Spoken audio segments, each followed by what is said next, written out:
اگر کسی مقصد میں ناکامی ہو جائے تو مایوس نہ ہونا، کیونکہ کسی کتاب میں نہیں لکھا کہ پیروں میں قیمتی جوتے نہ ہوں تو آپ چلنا چھوڑ دو۔ لوگوں کا خیال ہوتا ہے کہ کسی دوسری جگہ جا کر رہنے سے خوش رہیں گے۔ حقیقت میں ایسا نہیں ہے، کیونکہ جہاں بھی جائیں گے وہ اپنا آپ بھی ساتھ لے کر جائیں گے۔ اکثر بار میں یہ سوچتا ہوں کہ زندگی اگر اتنی ہی آسان ہوتی تو اس کے بدلے میں جنت کیوں ملتی؟ جہاں ہر بار صفائیاں دینی پڑیں، وہ رشتے بھی گہرے نہیں ہوتے۔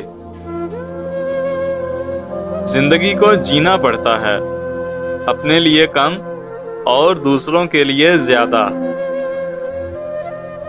ایک غلطی ایک مرتبہ سے زیادہ بار جب دہرائی جائے تو وہ غلطی نہیں، فیصلہ کہلائے گا۔ آپ کی غلطی ہو تو مان لو، اور غلط نہیں ہو تو دور کر لو۔ یہی پرسکون اور اچھی زندگی گزارنے کا طریقہ ہے۔ علم حاصل کریں یہ ضروری ہے، مگر علم سے کچھ ضرور حاصل کریں یہ بہت ضروری ہے۔ زور زبردستی سے چلتا نہیں تعلق کسی سے، پرندے کو بھی پنجرے سے محبت نہیں ہوتی۔ قدر اور وقت بھی کمال ہوتے ہیں، جس کو وقت دو وہ قدر نہیں کرتا، اور جس کی قدر کرو وہ وقت نہیں دیتا۔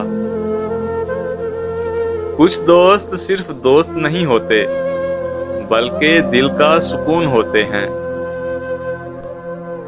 مطلب پورا ہونے کے بعد خوبیاں بھی خامیاں بن جاتی ہیں۔ خود غرضی سب کے اندر ہے، پر نظر دوسروں کے اندر آتی ہے۔ میدان سے ہارا ہوا انسان بعد میں بھی جیت سکتا ہے، مگر دل سے ہارا ہوا انسان کبھی نہیں جیت سکتا۔ سب سے زیادہ تمہاری ذات پر کیچڑ وہی اچھالے گا جس کو پتہ لگ جائے کہ آپ اب اس سے مزید دھوکہ نہیں کھائیں گے۔ جنت وہ واحد شاندار اور خوبصورت جگہ ہے جہاں جانا تو سبھی چاہتے ہیں، مگر جلدی کسی کو نہیں ہے۔ اگر آپ کماتے نہیں ہو تو زندگی گزارنا مشکل ہو جاتی ہے، اور جب کمانے لگ جاؤ تو زندگی گزارنے کے لیے وقت ہی نہیں ملتا۔ اپنا حق پانے کے لیے طاقتور نہیں بلکہ غیرت مند ہونا ضروری ہے۔ جن لوگوں کے خیالات اچھے ہوتے ہیں وہ کبھی زندگی میں تنہا نہیں ہوتے۔ اپنے رزق میں سے روزانہ صدقہ کرو اور کسی غریب مسکین کو کھانا کھلا دو، بے تحاشا رزق ملے گا۔ جینے والوں کی قدر کرو زندگی میں، کیونکہ مرنے والا اپنی تعریف نہیں سن سکتا۔ کسی غریب کو صدقہ دے کر یہ مت سمجھو کہ آپ اس کی دنیا سنوار رہے ہو، بلکہ یہ سمجھو کہ وہ آپ کی آخرت سنوارنے میں آپ کی مدد کر رہا ہے۔ بہترین زندگی بسر کرنے کے لیے اس حقیقت کو تسلیم کرنا پڑتا ہے کہ سب کو سب کچھ نہیں مل سکتا۔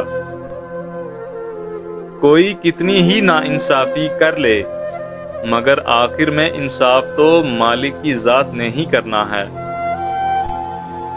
تعلقات میں مسائل کا آنا تعلق کی طاقت کا امتحان ہوتا ہے، کیونکہ مسائل آنے کے بعد یا تو تعلق پہلے سے زیادہ مضبوط ہو جاتا ہے یا بالکل ٹوٹ جاتا ہے۔